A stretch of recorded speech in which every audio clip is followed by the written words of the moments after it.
Don't forget to turn on the notification bell so you are notified when I post or upload new videos. Let's get into the topic for today. Imagine two different neighborhoods. One looks clean with wild sidewalks, road looks neat, lawns are being mowed, and there is security and enough space to park your car. You walk into this neighborhood, you don't feel like anyone's going to question the reason why you're there. You feel secure and don't feel the need to look over your shoulder in case you're getting robbed or anything of some sort. And then I want you to also imagine a second scenario of a neighborhood with dirty graffitis on the walls, sidewalks not being mowed, area not clean, and gutters with litters all over the place. And you also have to look above your shoulders in case you are getting robbed. Which of these neighborhood depicts the kind of neighborhood where you would like to raise your family or feel secure starting your life all over again? You know the answer. Let me know in the comment section which of these neighborhoods would make you feel more secure within yourself to start a family. This video for today shows a very racist black lady. She's been going viral on TikTok for making this particular video. I want you guys to take a watch and take a look at this video. Tell me what is wrong about it. Pulled over into a white neighborhood. It's just so nice, and it just reminds me that everything is about racism. They have so much shade, so much parking. Like, it's the simple shit. I couldn't even just pull over really and enjoy my lunch because I was like, I haven't seen a person of color walk by me once. They're running around and it's white people. Y'all got a really nice neighborhood. Of course y'all do. You can see that although she has mentioned some of the best qualities about being in this neighborhood, she goes on to credit all of that to racism. That statement right there is the reason why a lot of these white folks move out of black neighborhoods, because a lot of us black folks, we don't appreciate the good things.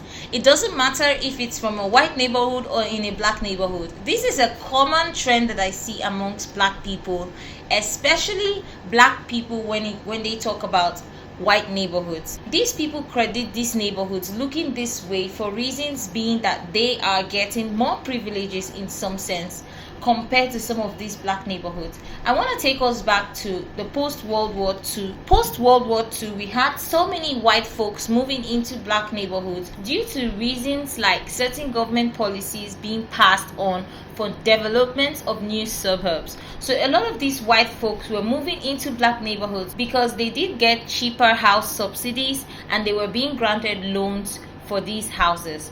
But it didn't take long for a lot of these white folks to realize that some of these black suburbs were not at all livable because of certain issues like increased crime rates, fears of declining property values, and racial prejudice. Some of these white folks were so scared, and you can clearly see that some of this is as a result of racial prejudice and stereotypes that we blacks remember to always reinforce and remind the white folks about them. And a lot of this racial stereotype leads to economic disparities amongst residents within the suburbs. There is also no denying that family pressure and peer pressure also influenced this move for the white folks. And the reason being clearly safety issues.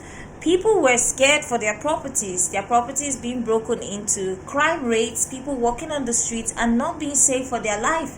They are scared that they are going to get shot down or gunned down in the middle of the road. I saw this video on TikTok and I want to play this video for you because this reinforces the point I'm trying to make. If you're in a neighborhood of white people and the cops are chasing you, they're going to help. Yeah. They're coming out of their house to help you. They're chasing after you to help. They're going to try to tackle you, hold you. If you're in a black neighborhood, they're like, you go that way, we're going to tell you went that way, or hide over here. They're going to help you. So I'm in this white neighborhood. I'm trying to get a ride. Everybody's like, oh, get away from me. And so finally I just keep running.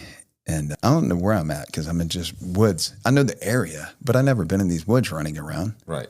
Like going the way that I'm going right now. But finally, when I jump a fence into an apartment complex, it's like an all black apartment complex. I know a guy that lives there. And you're like, yes. That's what I was. I was like, this is great. But there was a girl outside with her young chick, with her daughter outside. The kid was riding a bike, and that I had a tank top on. My hair's like just, I've been riding my motorcycle. My hair's going all crazy. I'm cut up from the woods. I'm looking like something's wrong. Yeah. And so I go to the girl, And I'm like, hey, can I use your phone? And she said, yeah. And so she didn't get a cell phone. She went and got her home phone. She came out and gave me the phone. She's like, you want to go outside? Like, because she could tell something was wrong. Right. All right, I'm with you. I got you. Thank you. A white guy goes on a podcast. He's talking about two different experiences. One where he's being chased down by the police in a white neighborhood. He details his experience in the white neighborhood, getting chased down by the white people in the community. He's essentially clearly showing you guys the reason why many black neighborhoods are very unsafe.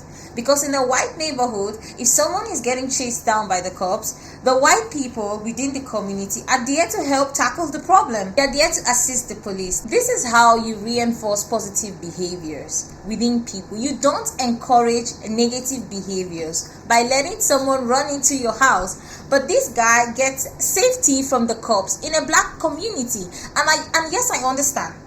I understand that a lot of us within the black community do not have trust for the police. This deeply rooted mistrust for the police is the reason why we have a lot of this ghetto culture in our community. It's the reason why crime rates today within the black community is the highest it has ever been in a long, long time.